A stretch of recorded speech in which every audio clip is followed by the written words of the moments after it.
Bakit ang pride ay magdudulot sa iyo na mahulog sa impyerno? Alam mo ba, deeply detested ni God ang pride. Sinabi sa Book of Zephaniah, sapagkat kung magkagayon, aking aalisin sa gitna mo ang iyong nangagpapalalong nagsasaya, ngunit aking iiwan sa gitna mo ang isang nagdadalamhati at maralitang bayan. Ang mga salitang ito ay isinulat during the time of King Josiah. Nung panahong yon, mukhang devout ang mga Israelites sa labas, pero sa loob, tiwali sila. May religious ritual sila, pero walang tunay na obedience. May spiritual behavior, pero walang genuine repentance. May temple, pero walang fear of God. Kaya tinanggal ni God ang mga mapagmataas at iniwan ang mga mapagpakumbaba. Brothers and sisters, kailangan talaga nating mag-ingat dahil hindi kasi laging nahahalata ang pride. Minsan akala natin ang pride ay pagmamayabang lang ng pera o kahit anong achievements, pero kadalasan nagsisimula ang pride kapag pakiramdam natin hindi na natin kailangan ang Diyos. For example, kapag may problema, hindi na tayo nananalangin. Sa halip, umaasa lang tayo sa ating sariling kakayahan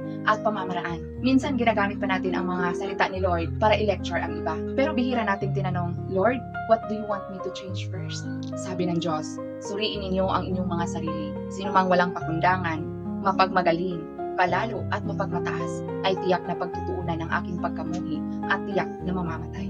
Amen. Gaya ng pagbagsak ng Arkanghel dahil sa pride, 250 leaders ang itinapon sa impyerno dahil sa disobedience. Si King Herod ay kinain ng mga uod dahil ninakaw niya ang kadakilaan ng Diyos. Ang pride ay nagdadala lang sa atin sa pagsalungat sa Diyos.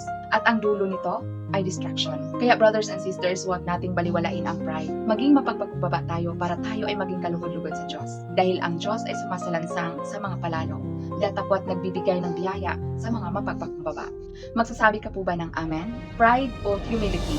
Alin ang pipiliin mo? Iwan mo lang ang iyong sagot at i-invite kita sa aming free Bible study para sama-sama nating pag-aralan ang mga salita ng Diyos upang tayo'y maging tunay na mapagpakumbaba. Willing ka ba?